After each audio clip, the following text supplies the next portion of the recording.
Y'all, it's your girl Jamaica back at it. So let's jump right into it. Y'all, I was having such a delicious conversation with a couple of my clients yesterday, and I thoroughly enjoyed it. Honey, we will listen. Let me tell y'all, when it's about getting you together and you're working on yourself and you're getting help from a coach, a teacher, a strategist, a professional, whatever it may be, sometimes stuff just don't be as cute and pretty and wrapped in a bow like you think it's supposed to be. Sometimes things are a little bit intense and you have moments where, you get gathered.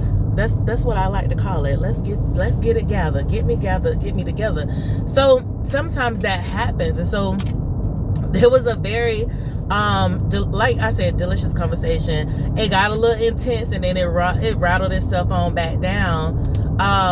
But I definitely, like I said, I wanted to share some of the things that we uncovered. And I had two different sessions. One was with a group and one was an individual session. And both of them, let me tell y'all, sometimes sis say stuff and I'd be like, dang, in the middle of one of my conversations, in my one-on-one, in the middle of the conversation, I was like, dang, I need to write that down because that was good. I was like, that was good. Listen, y'all, I'm just gonna be honest. A lot of the time, most of the time, when talking with people and gathering people, and even with me getting gathered, a lot of stuff is very repetitive because sometimes we hear something and it be so simple, like it be so smooth and easy. And of course, because it's so simple and because it sounds so easy, we accept it, but we don't really fully understand it as it's being said, right? And it's like being given information. Like you have the information that's given to you, you gaining the knowledge because you're utilizing it a little bit, but you don't have that full wisdom with it until like you put it into play, put some action behind it. And so let me not talk too much in circles. Let me start with the group meeting that I had, y'all. So one of the conversations is, if you don't know, I talk really big about community. And so even within my strategy sessions, like I let them know, hey, I'm always into personal development and I'm in a class as well that's about building relationships and developing relationships and things of that nature. So as I learn things, I implement, and when I implement it, I'm like, okay, yes. And it reminds me of what took place in the past. So one of the things when I talk about community, and I did, and y'all, I've been on it lately. I was in a meeting, I spoke at an event a couple weeks ago, and of course I was talking about community there too. So as I've been going over this conversation about community, one of the things that I've been saying is that we have the ability to create the community that we want around us.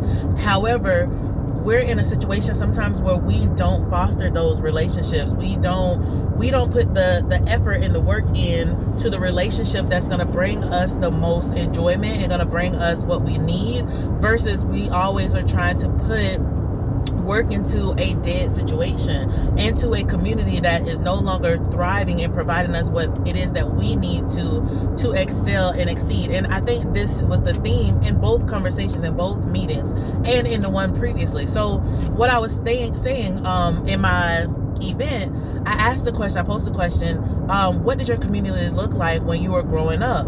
And so one of the things that I brought to the attention of the people is that when I was growing up, because I can only talk from my personal experience, when I was growing up, I lived in a community which was predominantly Black, and it was the poorest of the poorest to the richest of the rich within that community. And so because of that, I was able to see where we were and how we weren't as poor as the next man. However, I also see that we weren't as elevated as we could have been as well. So, but I was exposed to individuals who were doctors, who were lawyers, who who were entrepreneurs and business owners. And in fact, my grandfather was an entrepreneur. My grandmother, she worked in nursing homes. She cleaned up, one of my grandmothers, she worked in nursing homes. She cleaned people's houses. She was a hustler because she actually, did her own thing once she came home and ran a business out of her house as well. So she was I saw, how money can be made. And then of course, the other side, my other grandmother, she worked in hotels, and she flipped mattresses, flipped down rooms or whatever else. So I saw all these different things, and then dealing with, my aunts and uncles and stuff like that, like having these other exposures on top of the community in which I was involved with. Like I said, knowing or understanding that we were not the richest, right? We weren't living in the best, but we also weren't impoverished, right? We weren't too bad off. And the reason for that, one of the things I think, is that because we always came together. Like, I was raised with my cousins, and my cousins were almost like sisters and brothers to me because we were always together. We had summers where we all were at my grandmother's house, and maybe our parents would come, and we go home for a couple days, and then we'd be back at grandmother's house, all together, all us on pallets in the living room on the floor, or in the bed. There was 3 or 4 of us in one bedroom or whatever have you, but it was community. And you kind of didn't have a choice to not necessarily socialize, and everybody had their own role. So one of the roles that I played was one of the individuals who was in the kitchen. I was in the kitchen, I cooked, I helped to, everybody had to help clean up. But my grandmother had a rule: if you don't work, you don't eat. Like, every man has a position, and everybody has to do something, and you earn your keep. And so, I was talking about that, and I was saying how, nowadays we don't really live in community with other people, because even with my grandmother on my mother's side, she was a fisher. So she would go to the lake, she would go fishing, she would come home, she would have, tons of fish. If you didn't have food, like people from we have main 3 streets or whatever, but people from other streets would come over, they would eat, and different things. But it was very communal. Everyone was providing something to that pot. And so one of the things that I was saying with them is that we don't see that communal expression as much now, especially in the Black community. I don't know about where you are, and you can tell me, your own personal experience and stuff like that, but you don't see it as much. And so nowadays, you're not necessarily forced to be outside of your house. A lot of people are very secluded and to themselves. And then, of course, with the 3 years dealing with COVID made you really separate from a lot of different functions, come out of, being a very active life, if that was something that you were doing before, to being in the house and at a standstill. And of course, those shifts as well affect people. It affects you physically, it affects you mentally, emotionally, sometimes even financially, because of course, it's like what I was saying before, if we live in a community with the richest of the rich, the poorest of the poorest, and there's other underprivileged people, and my grandmother is cooking and making sure that not only her children and grandchildren eat, but if we have friends whose parents couldn't provide for them, go get such and such and tell them to come get them a plate. That was how our community. And now it does still happen. I don't want to take it away from anybody, but sometimes it does not look the same. It doesn't show up the same. It's not as efficient as it could be. And so what we tend to have is we have individuals who are shut in, who are alone, who are, away from other people, and then they are in a place where they need community, and so they're not able to thrive the way that they could be thriving, because that infrastructure is not there. So you have, back in the day, you had grandparents who would watch the grandkids and whatever else. Now you have grandparents who are like, I'm not that grandparent. Like, I'm living my life. Them your kids, you take care of your own kids and whatever else. Like, there's so much separation. So now you have these people who are like, oh my gosh, it's so difficult. It's so hard. It wasn't like this growing up. Like, my parents didn't struggle this way, or whatever it may be. And sometimes it's not that fact that they didn't struggle. it was probably the same types of issues and struggles, but they actually had that community built so that they could thrive a little bit better than what we're thriving. We don't have anyone to fall back on as much now because we're not in community with others. We're not in a supportive environment. Sometimes we are the only people who we have to rely on, so we are picking up, you know, so much slack, or we're forced to deal with so much. Let's say the single mother who has 5 kids, who you know, may be sitting here like, well, the dad isn't doing X, Y, and Z. When before, maybe the father wasn't doing that. Maybe he was at work and he wasn't, you know, as active, or whatever it may be. It could be a number of things. However, there were so many men around that your child was not necessarily in need of that male attention, because there was a male role model. And so many people are always talking about, you know, needing men in the house and needing this and needing that, but there were people who were, of course, taking on those roles, assisting in those aspects.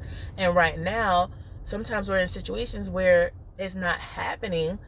One, because the roles are always available. I definitely believe that. But sometimes what we're having is that people aren't allowing other people to fulfill those roles, or they don't have the family support, or they don't have the friends that they need to support, or they're looking to get support from family, and families in their own, you know, situation, doing their own things, not understanding that they have the friends to pick up that slack, but they don't want to use their friends because they feel like, well, I feel that this family member should be doing X, Y, Z. And one of the conversations that I had yesterday evening, I was like, you have exactly what you're looking for, but you're wanting that from someone who's unable to give it to you. And so you're not being acceptant of the reciprocation that's being poured out to you, because you're desiring it to look like or be given from someone who's unable to give that to you at this present moment. And you're sitting here saying and thinking, well, they should show up this way because, you know, maybe, you know, you're at a loss in a particular area. So for example, one of the clients, you know, the mother had passed, the father's still alive. She feels as though the father should step up and be more emotionally available.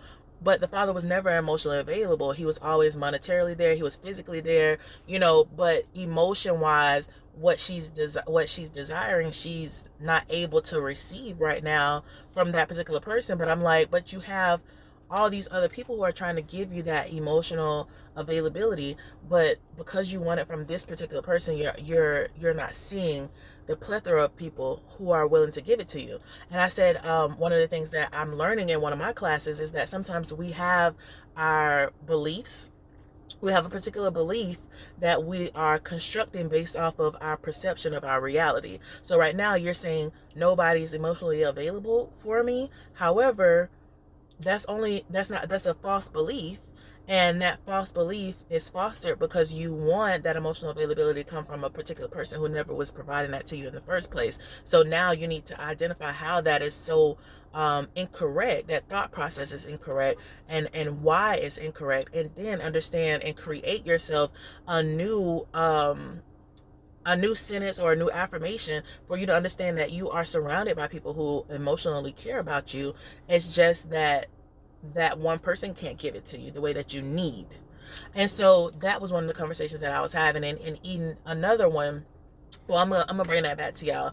But you know, sometimes we have to, as individuals, we have to find ourselves a community that will support us the way that we need the support, and understand that it's not always going to come from a particular individual that you're looking for it to come from, because not everyone is going to show up the way that you want them to show up. You have to be able and willing to see how people show up and deal with them in that fashion, and then say for instance, if that's not what you need, what you desire, be able to move forward.